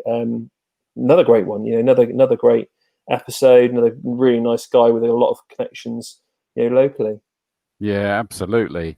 So thank you to Alan for that. We'll ignore the next one. That was just me as a guest. No, you can't do that. You see, because you can't do it, because I think that was, you know, a lot of people enjoyed that, and I think again, you know, lifting the lid on that, I felt it was a bit like Dr. Freud moment, I suppose, wasn't it? You know, but no, again, you know, this is, and I've said this to people, and I was chatting to a couple of people, and you were very honest and open, and again, a couple of the marshals and stuff were saying, you know, about their, you know, their personal experiences with things and how difficult not just this time is, but generally in their life. I said, we don't know these people that well, and I think, you know, you did a great job, and you were really honest, and people really, you know, liked that, and you told us about, again, like that fan side of it and how you come through. But it wasn't just, you know, and you're, you know, oh, I remember the comments, people going, oh, you always wanted to be a commentator, you always wanted to be this, and you know, it wasn't, was it? It was, and we learned a lot, and I think that was really interesting.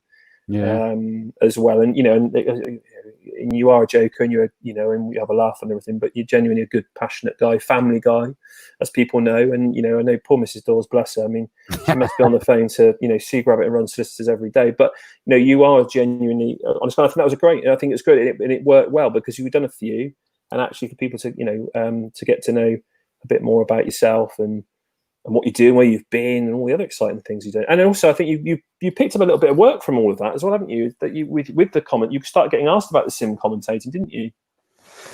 Probably a few weeks around that sort of time, wasn't it? I think it started picking up people getting into the sim thing. Yeah, it did. We sort of got into a bit more, and I did stuff with Rock Valley Automotive Racing that were doing a championship, and then it suddenly was picked up quite a bit, and I was getting paid to sit in this room drinking gin, commentating on racing. It's brilliant. Also, don't forget, I think the other thing is when the Knock Hill commentator contacted you as well around that sort of time, wasn't it, when we started this, and said, bloody hell, how are you doing that?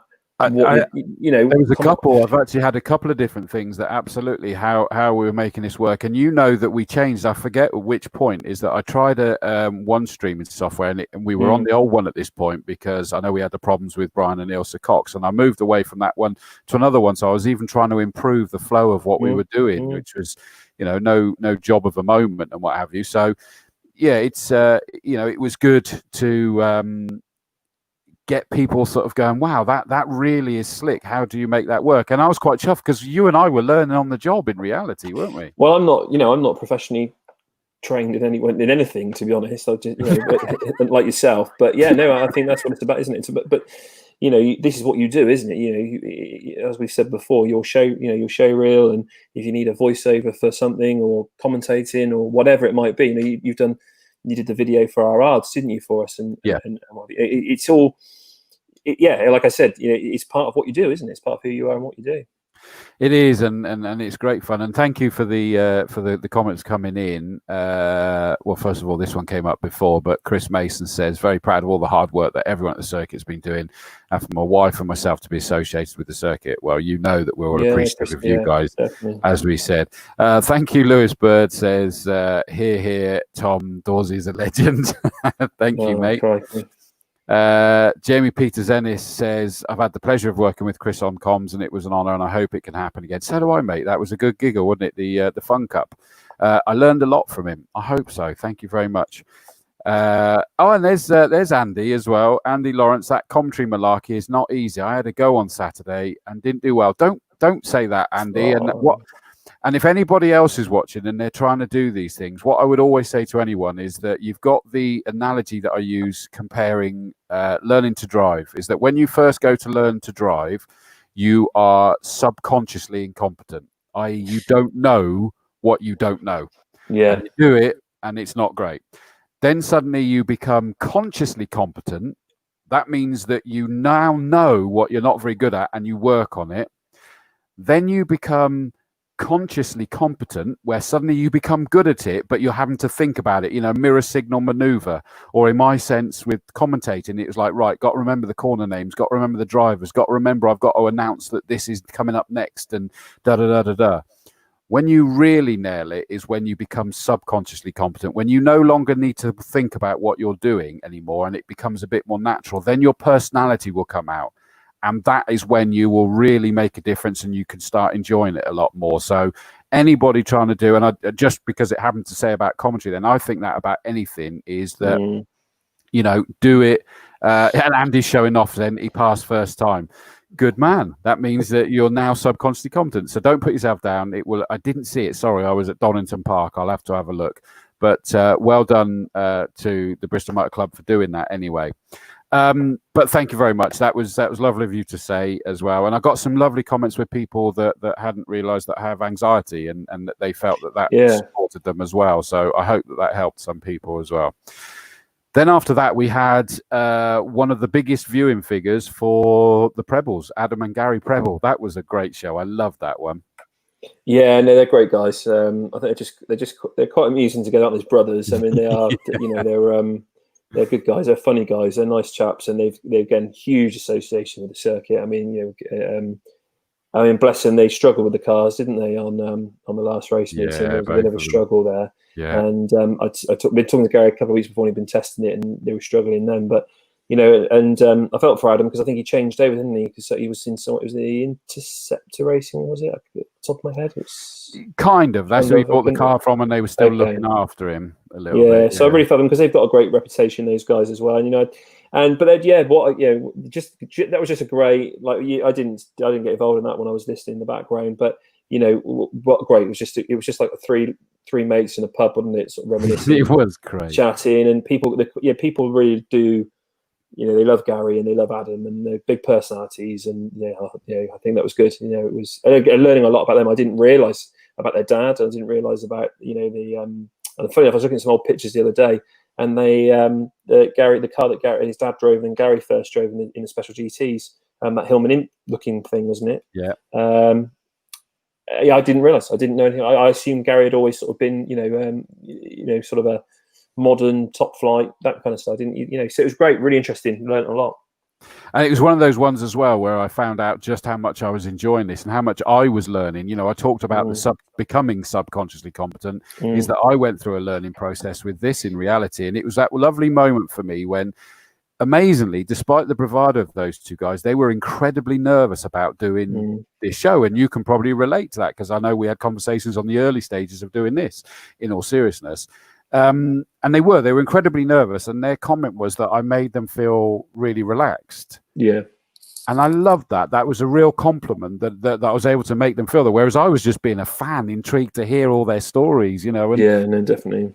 And that's why this is very much a chat show at the end of the day. That's right, yeah.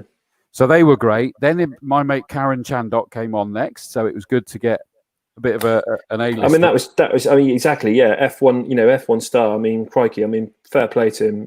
That was great. I mean, you probably wouldn't get him now for free, would you? But to do that for us was brilliant, and it was. Great to have him on and talk about Combe. And he raced at Combe previously, and again, just a nice chap and a bit of insight into the F1, which is great. To have someone talking quite openly about it all as well. So yeah, that was great and very different. Very, very, very different. Agreed. So that was really cool. That was really special. Then we stepped it up a notch even further, and we had Rob Jones on. I mean, bless him. All the mum's favourites allegedly, but no. I mean, and I think that Rob's views, because I think the thing is the biking. Our bike track days are just immensely busy. And we have the bike race meeting, and they do all of the test, the training. And Emma, if you're watching, you'd have to remind me what it's called, because I've had a mental blank to get your bike test. And Rob, bless him, he's been involved with the circuit for many years as well now, and genuine. But his stories again, I mean, and the people interacting that don't normally interact with us or we don't know of because of the car side of things, and they were coming out of the woodwork, and there were stories about him in pink wigs and racing at Aberdare and his crashes and restoring, but all sorts of great stuff. And and he's so passionate, and he's such a nice guy. And his sort of sidekick buddy as well, Neil, on the track days. They'll be there Saturday because we're running this track day slightly differently on Saturday. But just great guy. And I always say to people that when they were ringing and saying about, I'm a bit worried about the track, go and see those guys. Go talk to Rob, and he'll put you at ease. He's raced it, he's built it, he's tinkered with it, and probably maybe woken up your mum as well. Maybe, I don't know. Yeah, absolutely. The Radstock Rocket. That's it. Yeah. That was the first show that we started in our heads, sort of toying around with we really should do an after hours show as well. And I think that's still in the back of our heads of doing an after hours version somewhere along the line. Yeah. And if we did do something like that, he'd be one of the people on our list to be on that show, wouldn't he? Because there's stories we knew that weren't allowed to be told. Yeah, no, that don't. We should look at that. Mercury motorcycle training, Emma's just sort of put up there is the thing.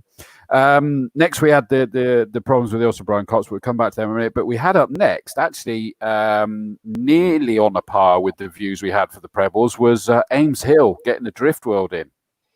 Yeah, no, that was great. I mean, and to be honest, I've been meaning to get in touch with other drifters because that was really good. I mean, Ames is lovely.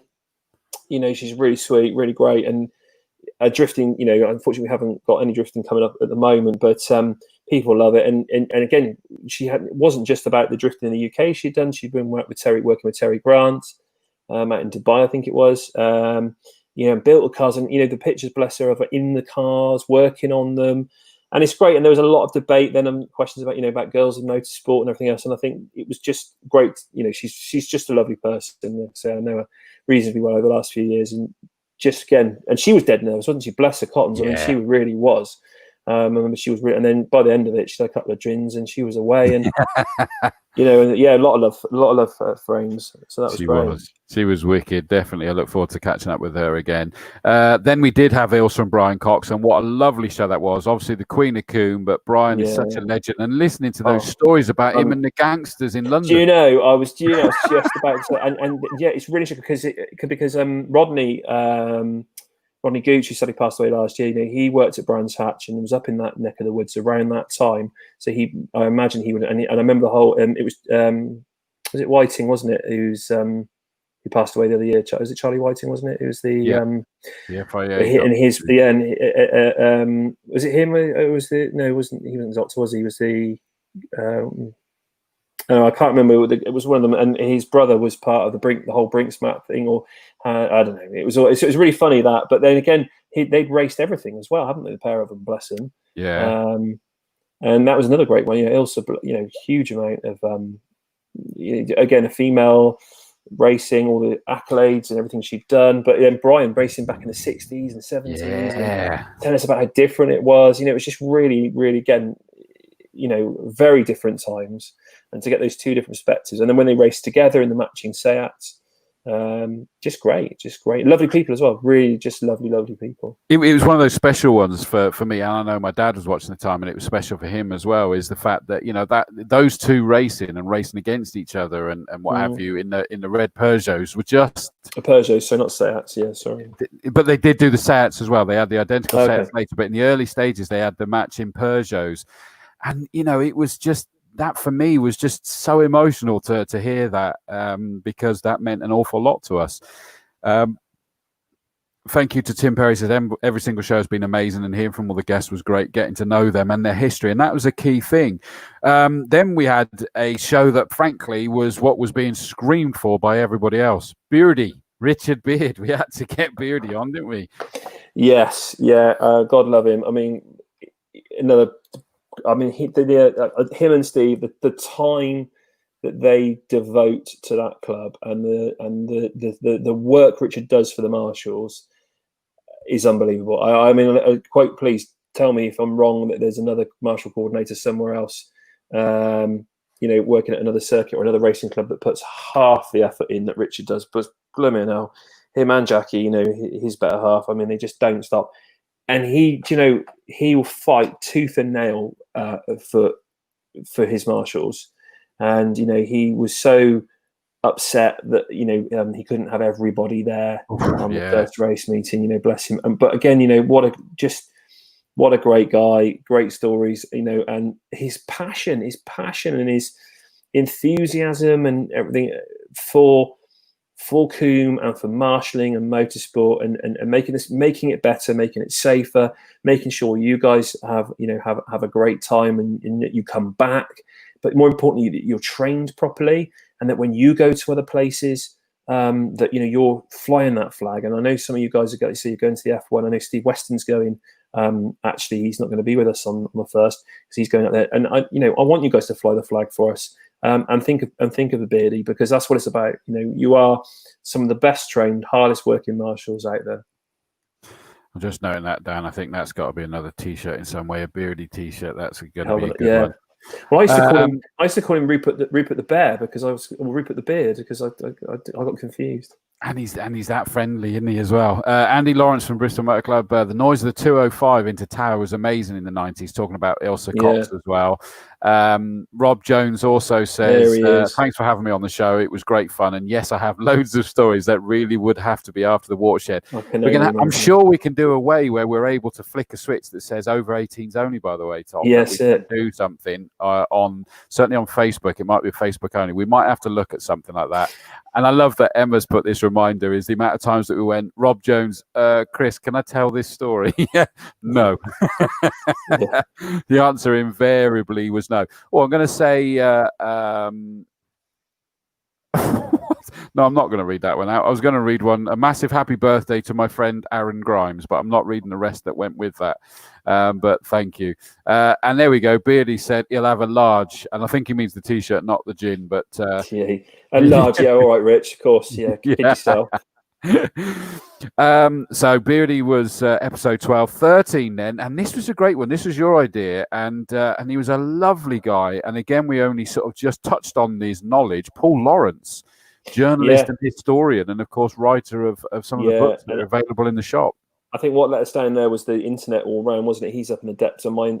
This is really interesting. The internet's so much better now. The amount of people that must have been on it in lockdown. But he was trying to do it from a tablet. But he was at the first race meeting the other week, and he was covering it for Motorsport News and a few other things. And just a huge supporter, genuinely nice guy. Again, someone else had marshalled back in the day, because I think he remembered Dave Vass, and they hadn't seen each other, and they were chatting on that. And just again, the places he'd been, and Sterling Moss, he was talking about, unbelievable. We're very lucky to have that connection with someone to help us out on the things that we do, and he really does, fight Combe's corner and puts us in a great light, and and talks about our strengths, and it's great. Lovely bloke. Again, really, really great.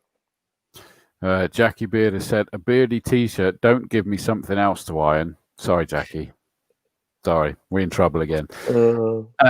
Then we moved on to, we talk about an after-hours show.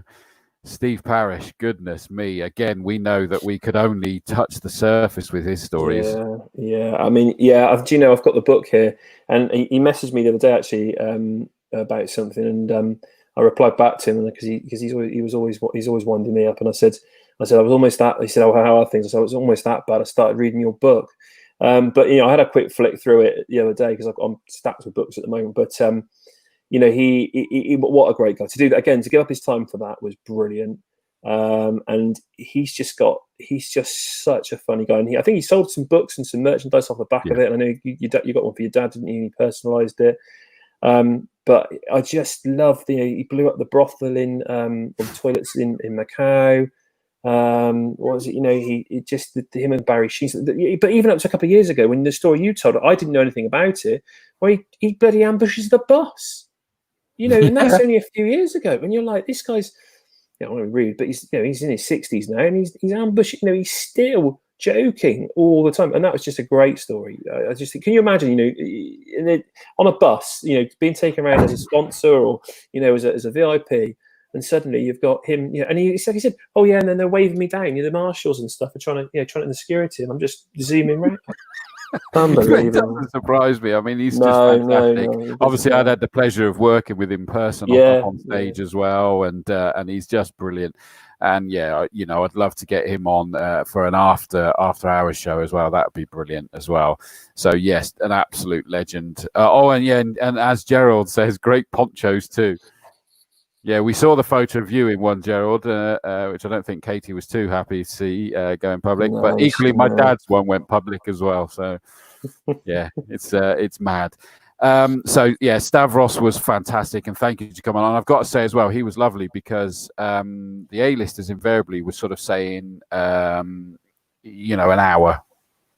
Yeah. Stavros was like, whatever, keep going. Yeah. It was just, you know, whatever. I like the look of this, is that Craig Shearer said, I designed a Marshall on Tour flag to fly. If you're okay for me to use the Combe logo, I'm happy to edit the design. Yeah, absolutely. Yeah.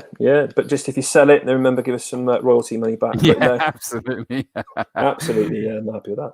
Get that Combe on tour without question. That would be great. Like the European football or the World Cups, when you suddenly see Bristol Rovers FC. Always. Always.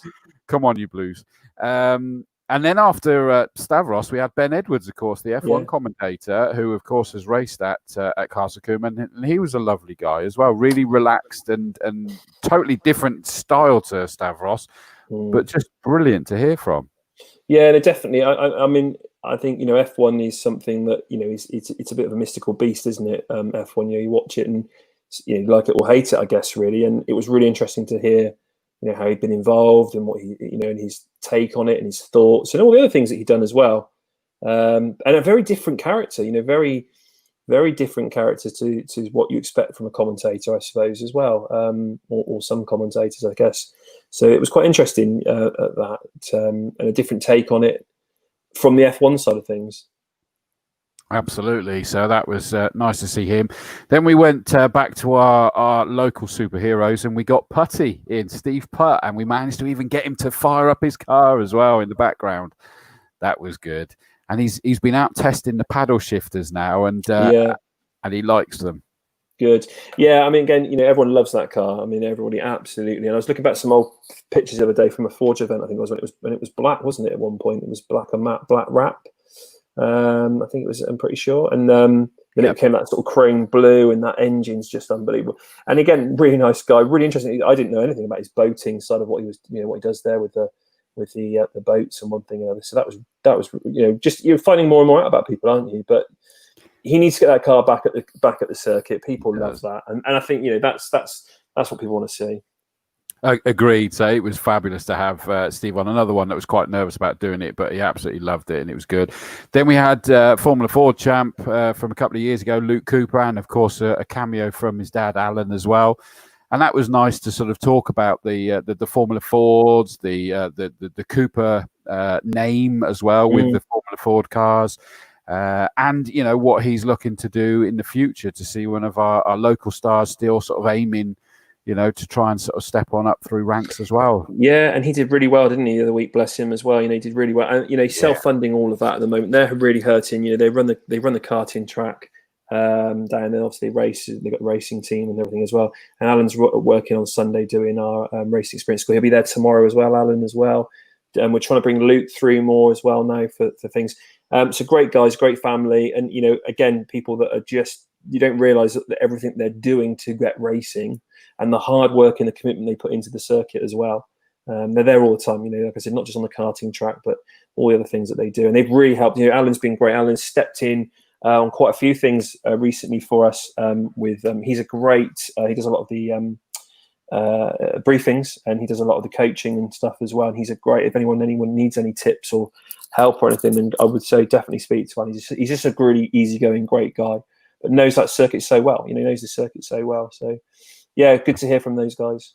It was indeed. Right, I'm conscious of the time, so we'll sort of speed it up through this. We then had a great show where we had the, what did we call it? We called it the Motorsport Forum Bank Holiday Special. So that was actually from memories on Bank Holiday Sunday, was it? Where we had Steve Weston and Richard Beard. We were talking about, you know, Monday, the Bank Holiday Monday, I think. The Monday, sorry, you're right, the Monday. Yeah.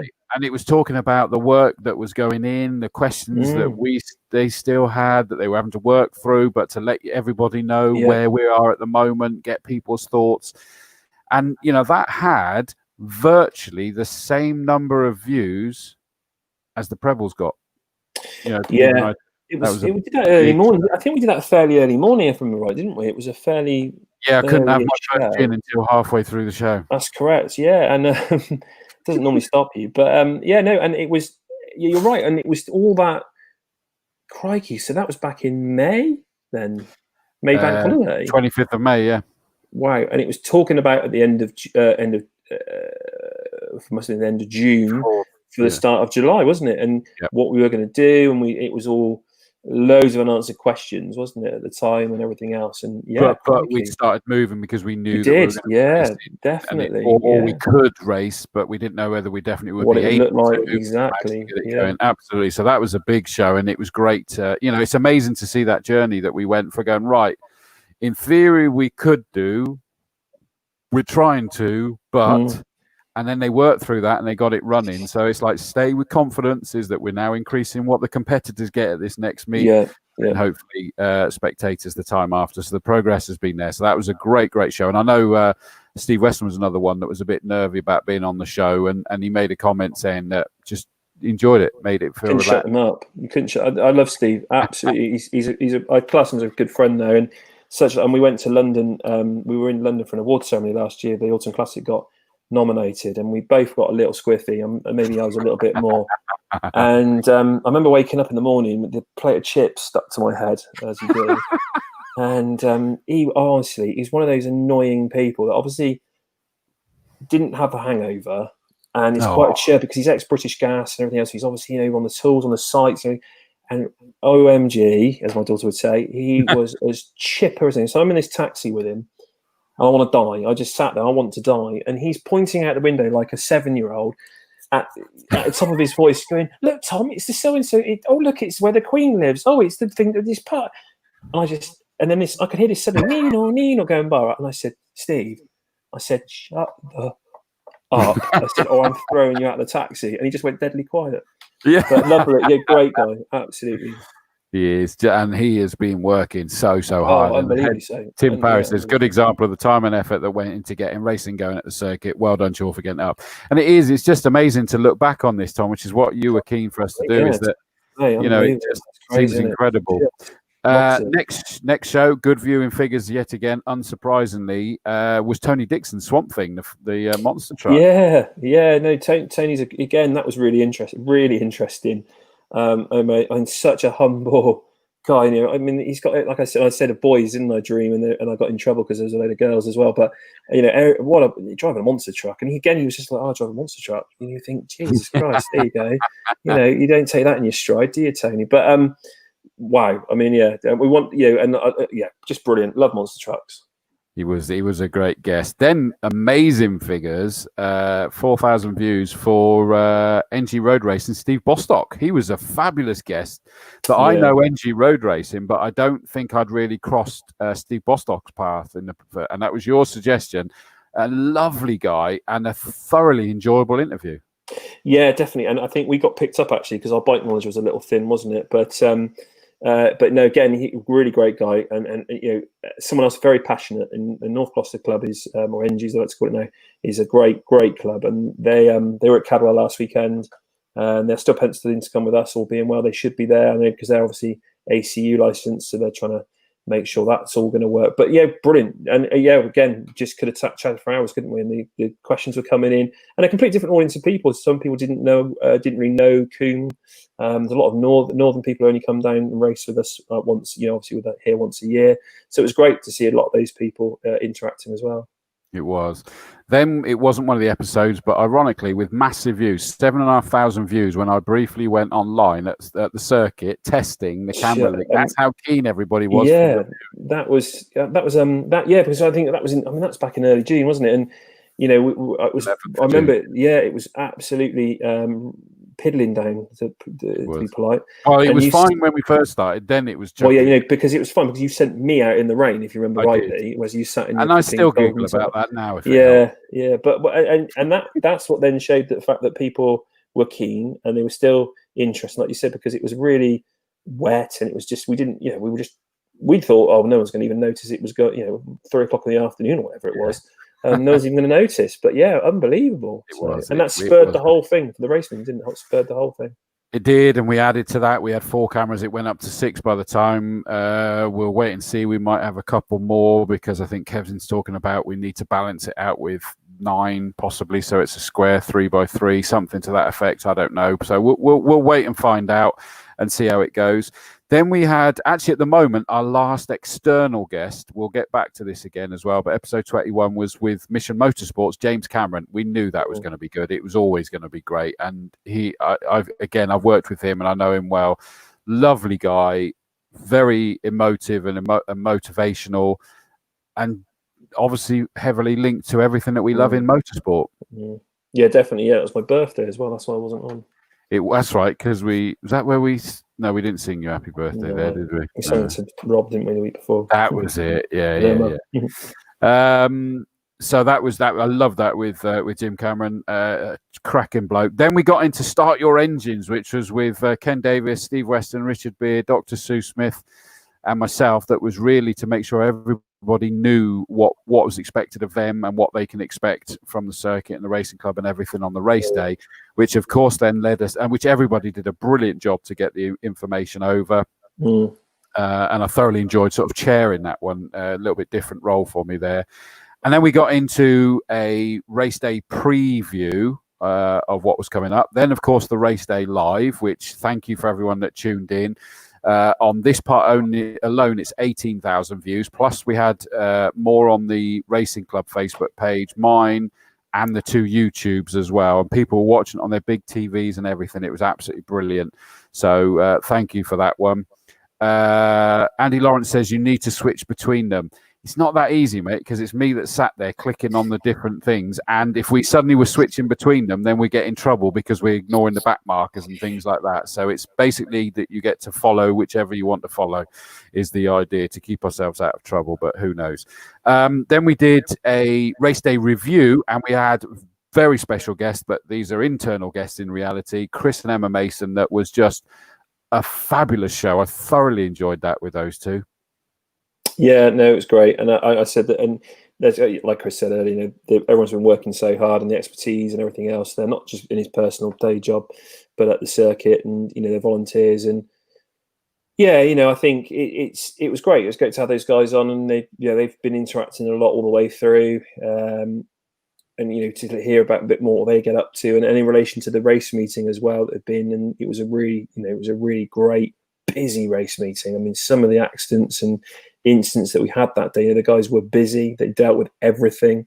Lucky no one was particularly, no one was hurt, which is great, and everyone went away safe. But it wasn't without. It was fraught. There was times it was very fraught. Poor Jordan in his Lamborghini. That was really really awful. Didn't he caught that on camera? But he had an incident in the as he was going out of the assembly area, pit lane. And Jordan Billington, and he came up to me, bless him, afterwards. Such a lovely guy, and he came up to me afterwards and said, "I'm so sorry." And I said, "Look, don't these things happen. I'm glad you're okay. That's the main thing." I said, "The car's the car. He has it insured. Don't get me wrong. He's still going to be out of pocket. Don't get me wrong, but." That's the whole point. He's insured, and he was okay. He said, "I went to medical center to check me over, and I'm absolutely fine. Everything is fine." And that's what it's about. Cars can be replaced. People can't. No, exactly right. Bless him, and I'm not surprised. I knew he'd feel terrible. Tim Perry has also reminded me, of course, we were getting lots of international viewing of the race meeting as well. So that was great. Yeah. Andy Lawrence, I've just seen your comment as well. Drop me a line. Drop me a line, mate. Can't guarantee anything, but drop me a line anyway. So that sort of brings us up to date. We've now got the race day preview show we'll do next week, where we'll have the entry list and we'll go through it and we'll talk about it. Then we'll have the race day live that, fingers crossed, I'm hoping we'll go without a hitch. In theory, we'll then have a race day review. I need to make sure I'm around the following week, but there might be like a 1 week delay between that. But we'll work something out. And we're going to then start getting some guests back in again. And we've got the 31st of August after that. So it's still going to keep flowing, Tom, isn't it? But it was lovely, as you suggested, to catch up. Definitely. And I think without a doubt, and there's been some great time. We've all had a good laugh. And I think the next week it would be nice maybe if we could try and get maybe someone just quickly on. who's racing. So I'll have a little look. It'd be maybe nice to get somebody on just to have a quick chat with them, about their upcoming thoughts and things. Maybe one of the newbies. I was thinking about that. Dan Brown. Now we know who he is. I know Ross knows him, but it was just amazing to see what he'd done and achieved on that day in that car and his first races and the weather and everything else. So I think it'd be great. So we got lots of scope, lots and lots of scope. And thanks, Gerald. I'll see you on Saturday morning. I mean, if Gerald's there, then I have to get in early for the bacon because otherwise he'll be in the front of the queue. Love it. Right, well, that brings us to the end of that show, and I've got to then turn about and commentate again in 11 minutes' time. But thank you, Tom. It was your suggestion that we could do this, so thank you for that. I feel it's very cathartic, isn't it? Definitely. Well, I think the fact that it took an hour just to read all the comments that were coming in. So thank you to everybody. And this is what this is about. I know the viewing figures go up and down and everything, but genuinely, we'll keep doing this as long as you guys keep interacting and enjoying it. I don't care if one person watches it or a million people watch it. You need to enjoy it, and you need to, tell us if you want something you want to hear, something you want to see, something we're not doing or whatever, then please just let us know. Drop us a message. That's what it's about. It's all good fun, and we're together. That's the key thing. So thank you, Tom. Thanks, Chris. Look after yourself. And you, mate. I will catch up with you very soon. So thank you to Tom. Thank you to everybody else for joining us. It's been an absolute pleasure. From Tom Davis, from myself, Chris Dawes. Thank you all for watching. Stay safe. See you next week.